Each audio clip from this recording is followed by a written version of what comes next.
Alright then, everyone listening to this. This is going to be an explanation of the rules of the game Upper Hive. It's a game we play commonly on this channel. I mean, we founded a whole group about it. It would only make sense that we have our own rules. The reason this is coming out now is because before now, what we've done every time someone hasn't understood the rules is in the preamble to playing each game every week.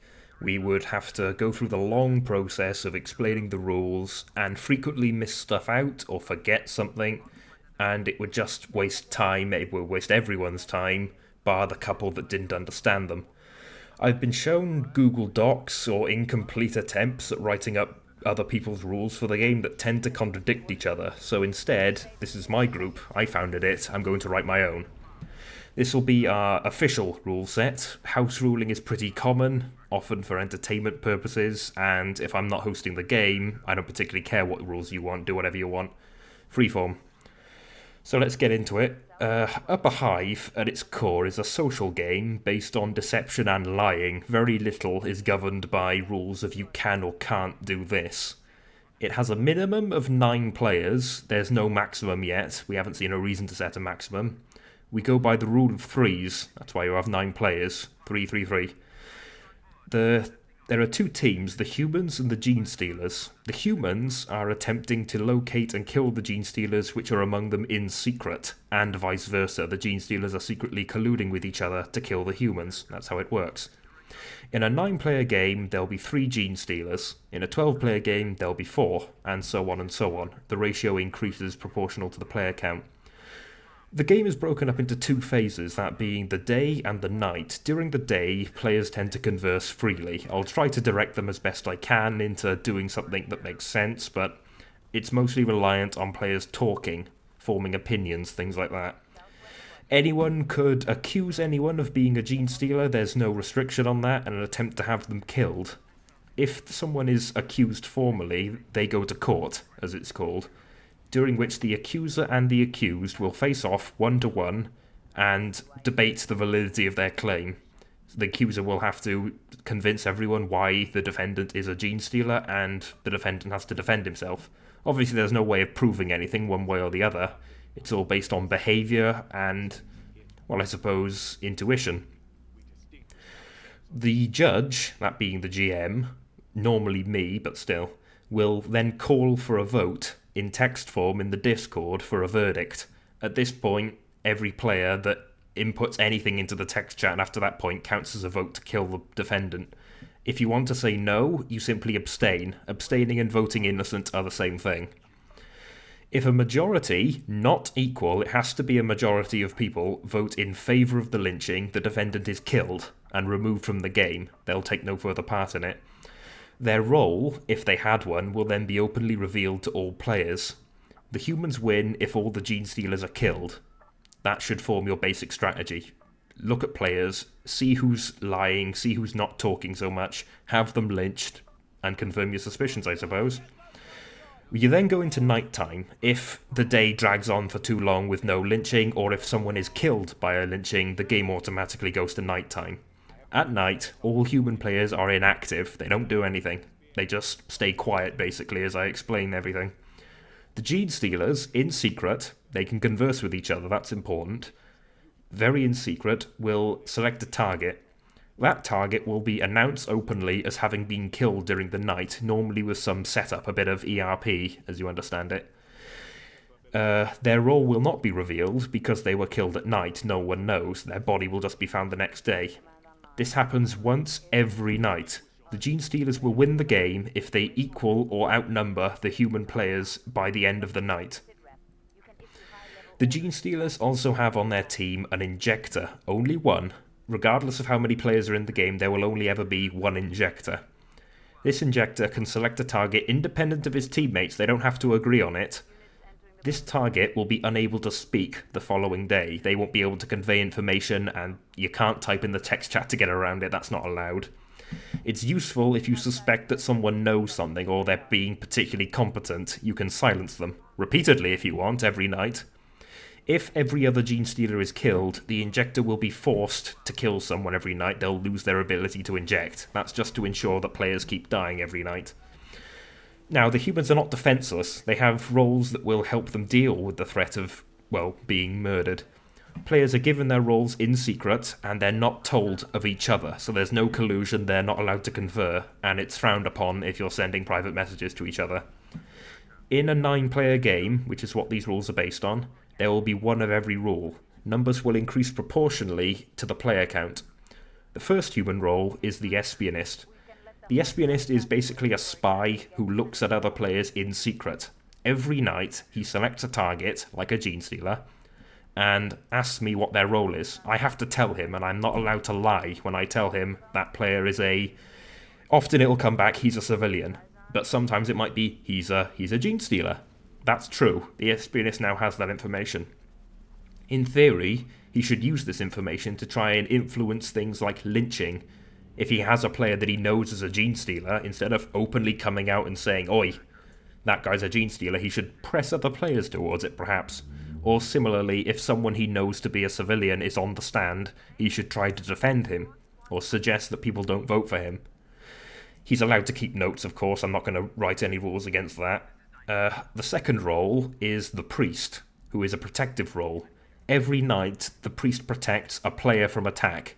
He's not allowed to protect himself, just another player. So if the player he targets is attacked by a gene stealer or otherwise, the attack will fail. I'll say it openly, the player was attacked but a priest protected him. I will also say if a player is protected but wasn't attacked. It's a fun little game to play called the Hobo Priest. It's a running joke. A priest cannot prevent a player from being injected, so that's just unavoidable, unfortunately. The third role is the arbitrator, or previously the assassin. They're the same thing. A human attack role, effectively a vigilante. The arbitrator, once per game, can pick a player at night, and that player will die. Like a gene stealer, I suppose, although the idea is you're supposed to be aiming for a gene stealer instead of a civilian. This is useful for eliminating a player that you suspect personally, or maybe you have a grudge, or a lynching is impractical. Perhaps in a situation where the votes are close, and you think the gene stealers are influencing the vote, you can try and knock them out during the night that way. There's no penalty for killing an innocent. That's not something I'll penalise you for. As always, the player's role won't be revealed at night. However, a priest can still deflect an arbitrator's attack. That's where human tactics can backfire on each other, you know. An arbitrator tries to kill a gene stealer, a priest protects him, all hell breaks loose. We'll go on to common rules now, just little things you should be aware of in terms of strategy. It's considered poor etiquette to reveal your role openly to all players, in an attempt to gain authority, for instance. It also highlights you as a target, so don't do it. A common strategy early in the series was for the espionist to reveal himself and say, "Hey, I am the espionist and I know this player is a gene stealer." That would give them authority over other players, basically, because they're saying things which are empirically true. They can't be contradicted. So we wanted to get rid of that. We don't want people to just rally around the espionist and protect him. We want players to turn on each other. So it's poor etiquette to reveal yourself. Don't do it. You can claim to be a role if you think the situation's appropriate or demands it. You can also lie, of course.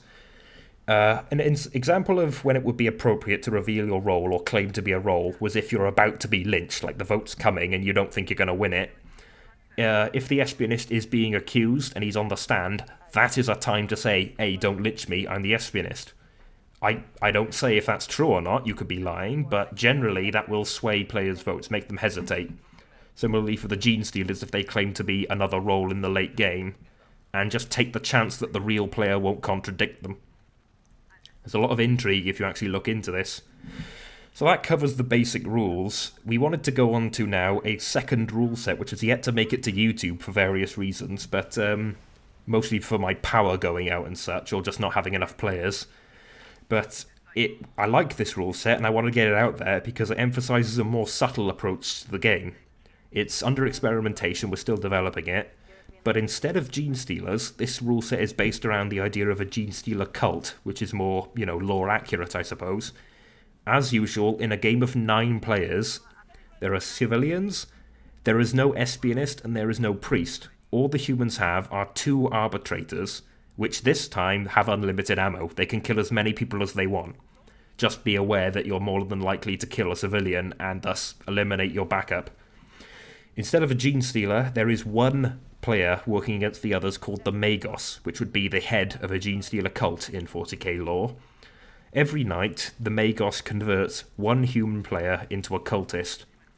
The human is told in secret by a private message via me, or whoever's GMing, that they are now a cultist. They're not told who their allies are, they're not told who the Magos is, just know that they're now working against the human players. As always, in the lynching, this is where this comes across. They should be trying to influence votes against people they know to be human. Next to this, cultists function identically to a civilian. They have no special powers, apart from the knowledge that they're trying to influence events in favour of the other team. The Magos cannot convert an arbitrator, that can't be done.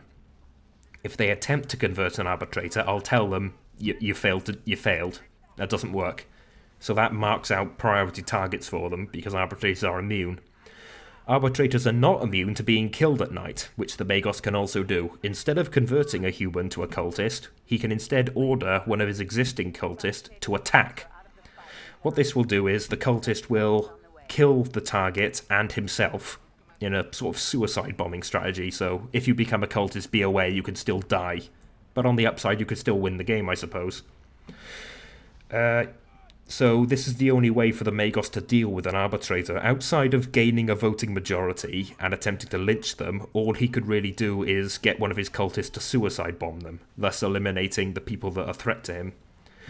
There is a benefit to not attacking people and simply building up your cult base. This is because when the Magos dies, either an arbitrator kills him or he is lynched and everyone says, hey, the Magos is dead, one of his cultists, in the order that they were converted, so there's a sort of seniority system here, will be promoted to take his place. Now here's the fun part. The new Magos isn't told who his cultists are. He isn't told who's already converted. And if he should try to convert a cultist, he'll be told, that guy's already a cultist. This should slow down the rate of growth of the cult in the mid to late game, and stop them from just overrunning the civilians entirely, because it would be very easy to coordinate and take everyone down with lynchings. If the Magos is just randomly converting people and fishing, he'll run into several dead ends that'll slow him down. We think this is a good way to stop the game snowballing. Unlike the previous rule set, the Gene Stealers do not win if they outnumber the humans, because that would happen very quickly. The cult only wins if every human player is dead or converted, so the arbitrators have to die, there's no way around that, and the civilians have to be converted or killed. This rule set is probably unbalanced. We've seen it snowball in favour of the Gene Stealers and the humans on numerous times. It still needs work, but I like it. I want to work on it. It's more subtle. It has less focus on wanton slaughter of the other team. And with no one knowing who anyone is, that's the fun part, the game is a bit more of a free-for-all. Like, cultists don't know who cultists are, civilians don't know who their friends are, even though at the start they all start on the same team in theory. These rules can be changed, but I want to get this out there because I'm going to pin it in the Discord and the Steam group whenever someone new turns up and says, I don't know the rules, point them at this video. Spread it around if you can. If you want to play using these rules, then great. Other than that, keep attending events. We need more players, we really, really do. Despite having 52 members in a Steam group, we can't wrangle 9 people into one room. If you have a different time that you want to host events, by all means announce it. Have an announcement made on Discord, it'll be fine. We want to get more players, we want to promote the brand, promote the group, and hopefully become independent to be able to stand on our own eventually. So keep on going, keep those Gene Stealers hanging. Oh. Anyway, I'll see you next time there's an important announcement or video to come out.